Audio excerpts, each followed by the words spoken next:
Hai teman-teman, selamat datang di IT News, tempatnya berita aktual dan fakta yang jarang diungkap media lain. Yuk dukung kami dengan cara subscribe, like, komen, dan share, supaya lebih banyak orang tahu apa yang sebenarnya terjadi.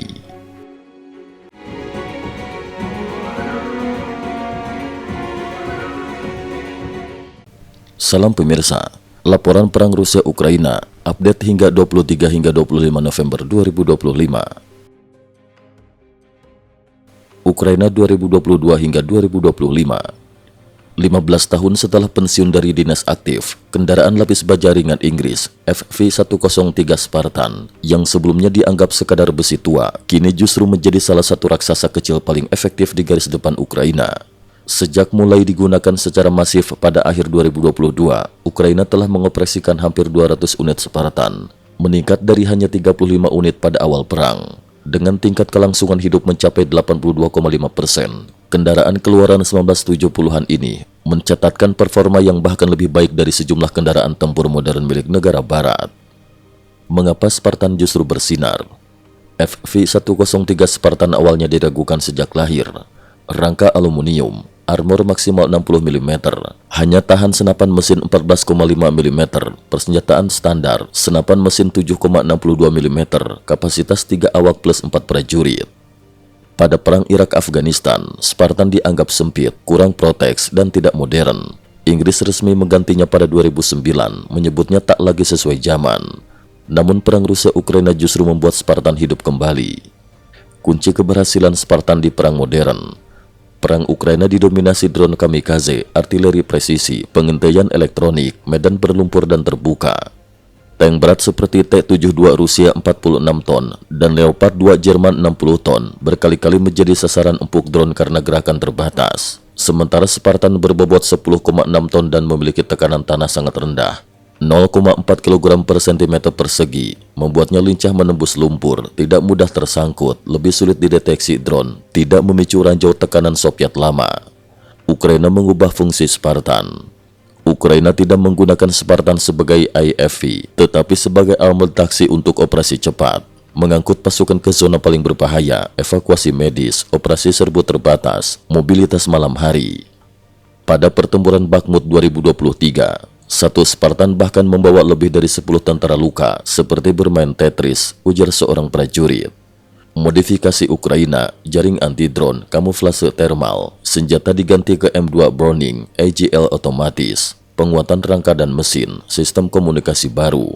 Pada November 2022, hanya dalam 36 jam, masyarakat Ukraina menggalang 6,5 juta US dollar untuk membeli 60 Spartan tambahan dari Inggris.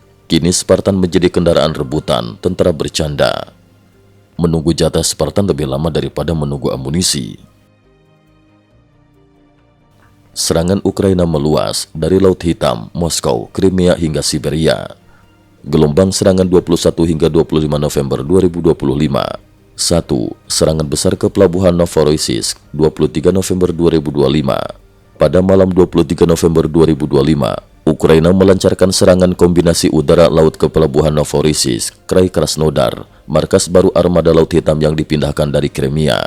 Serangan menggunakan drone udara, drone laut, USV, serangan elektronik, artileri jarak jauh.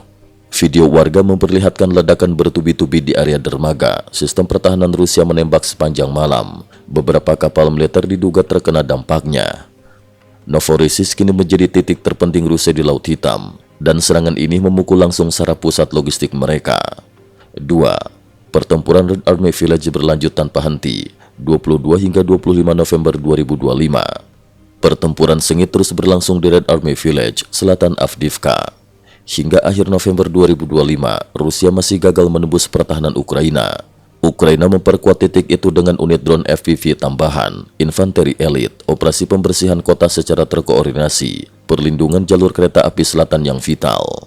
3. Serangan Ukraina ke pembangkit listrik Satura Moskow, malam 23 November 2025. Pada 23 November 2025, salah satu serangan terdalam Ukraina ke wilayah Rusia terjadi di pembangkit listrik Satura, salah satu yang terbesar kapasitas 1.500 MW di Rusia. Fakta lapangan, api membumbung puluhan meter, 6 ledakan besar terdengar oleh warga. Bandara Moskow menghentikan operasi sementara, transformator utama meledak. Pemerintah Moskow berusaha mengecilkan kerusakan, tetapi video memperlihatkan kebakaran besar yang menghancurkan komponen vital sistem listrik. 4. Serangan besar di Donetsk dan Crimea, 22 hingga 24 November 2025. Donetsk, drone Ukraina menghantam beberapa stasiun listrik, termasuk Shaktras Power Hub. Crimea, Ukraina menargetkan sasaran strategis, substasiun listrik Krasnoperekopsk. Pangkalan udara Saki diduga menggunakan rudal Neptunus. Serangan ke radar pantai Laut Hitam. Pasukan khusus Ukraina menghancurkan sistem radar Lira-10, Nebo-U, Nebo-SV, P-18 Terek, serta satu helikopter ke-27 saat masih terparkir. Serangan ini secara praktis merobohkan jaringan deteksi dini Rusia di Crimea bagian utara. 5. Serangan mendalam ke Rusia. Samara, Belgorod, Vladivostok, 24 hingga 25 November 2025. Drone jarak jauh Ukraina menyerang pabrik minyak Seslane Refinery, Samara, depot BBM Valuiki, Belgorod, kapal tanker di Vladivostok terbakar hebat. Ledakan misterius di Vidnoye, selatan Moskow. Pesan yang jelas, tak ada lagi wilayah aman di Rusia. Runtuhnya mitos S-500 Rusia. Rusia selama bertahun-tahun mempromosikan S-500 Prometei sebagai sistem pertahanan udara paling canggih di dunia. Namun kenyataan di lapangan berbeda. Fakta memalukan Rusia. Agustus 2025, drone Ukraina lebih besar dari 50 US dollar menghancurkan radar S-500 senilai 300 juta US dollar di Sevastopol. Radar 98L6E yang diklaim dapat mendeteksi satelit gagal mendeteksi drone yang terbang rendah 15 meter di atas laut. Keruntuhan radar menyebabkan Crimea tak punya cakupan radar tinggi selama 36 jam. Ukraina luncurkan Flamingo, rudal yang mengubah perang. Flamingo adalah rudal jelajah buatan Ukraina dengan spesifikasi mengejutkan. Jangkauan 3000 km, jejak radar ultra rendah, produksi massal 50 unit per bulan, kecepatan di luar parameter optimal sistem S-400 S-500. Ukraina kini memiliki lebih dari 14.000 drone plus rudal Flamingo.